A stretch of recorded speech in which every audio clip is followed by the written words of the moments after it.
Hi friends, welcome back. Today we're going to be chatting about 3 different types of conflict and how they show up.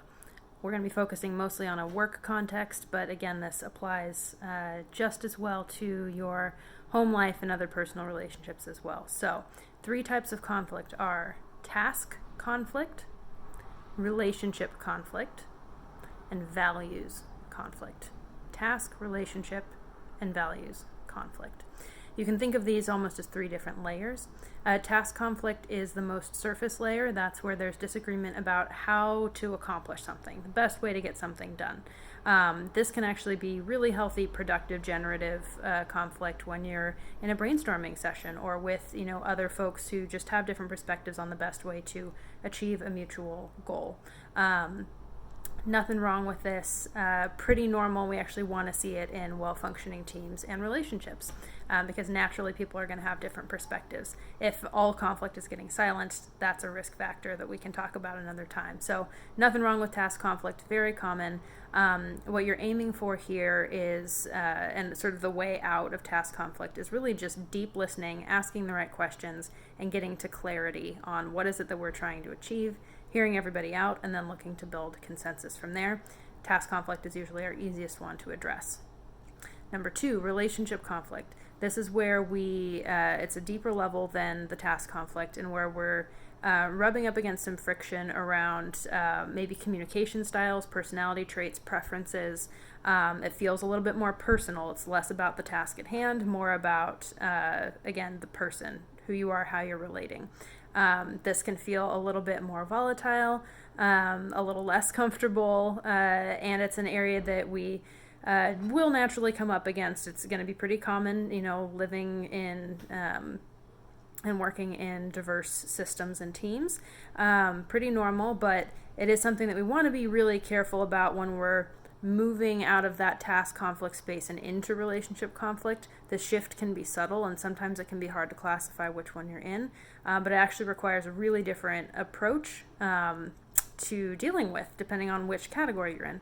If you're in relationship conflict, the thing that you need to be aiming for is mutual understanding and empathy. Okay, less about tactical goal clarity, which is what we're focused on in addressing task conflict, more about seeking to understand and really appreciate what the other is bringing to the table, as well as hopefully they're reciprocating that. So it does feel a little bit more personal, and want to be really careful anytime we're noticing that maybe these what could just be a task conflict is becoming personal in an unnecessary way. Okay, keep an eye on that. Type of conflict number 3, value conflict. This is the deepest level, and this is the trickiest one. This is where there are fundamental differences in values, in worldviews, and what we prioritize and what we think matters at almost an ideological level.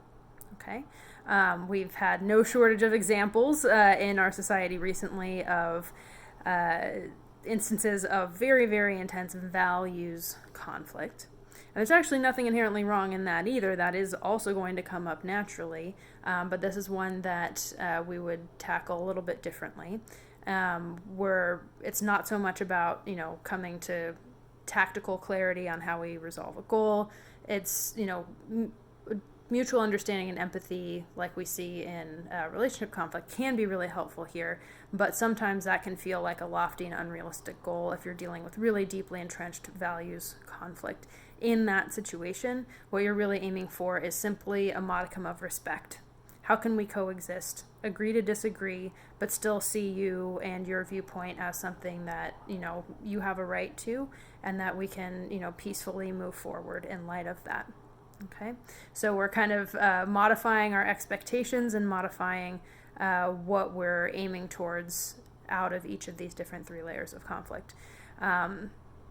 When we're in values conflict, that's when it feels the most personal. That's when it feels the most triggering, the most difficult to sometimes even get in the same room with the other person and have that dialogue. It does get more challenging, but it is something that we want to keep an eye out for. And at least if you can name that that's what's really going on, you can make sure that you are trying to address and work through it at the appropriate layer rather than If, for example, this happens a lot of times in organizations, it really is a values conflict, but everyone's pretending like it's a task conflict and trying to address it at that level, and yet nothing ever really gets fixed because you're not dealing with the root of what is going on. So, food for thought. We'll be curious to hear how this shows up for you, if this unlocks any new insights. Take good care. We'll talk soon.